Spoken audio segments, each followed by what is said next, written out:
Engaged, give me $112,000 right now. Meghan's dishonest ploy to steal his ticket money is revealed by Kevin Costner. On Friday night, Prince Harry and Meghan Markle stole the show at the illustrious 1805 live charity event in Santa Barbara.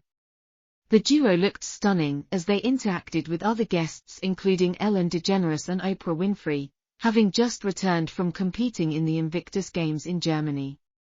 Kevin Costner's opulent $6 million estate served as the venue for this private fundraising event. Katy Perry's parents were among the other distinguished guests there, and the crowd was thrilled by a live performance by Maroon 5. The cost of general admission tickets for the 1805 live event was $350. However, a table at a last minute a significant $122,000 per seat was advertised for the tickets.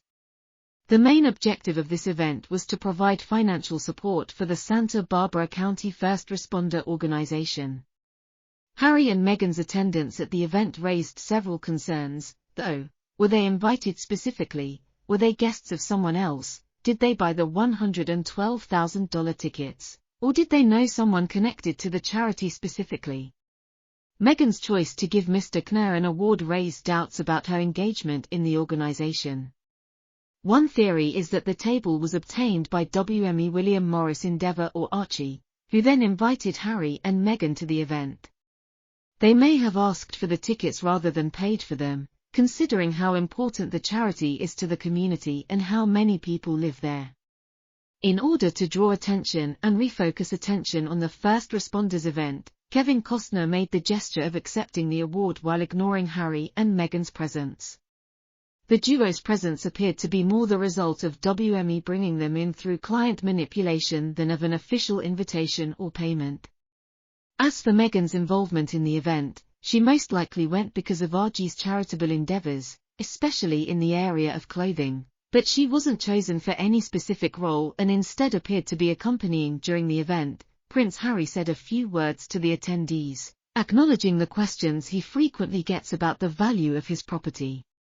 He also emphasized the significance of the celebration, which honors those who are the first to respond in times of need. While some have speculated that Harry asked about the property's cost, it's likely just a light-hearted comment, and Meghan may have encouraged him to ask such a question, similar to how she encouraged him to request a ride on Air Force One after the Queen's funeral. In the meantime, Meghan is being charged with trying to fabricate information on her goals and intentions for philanthropy.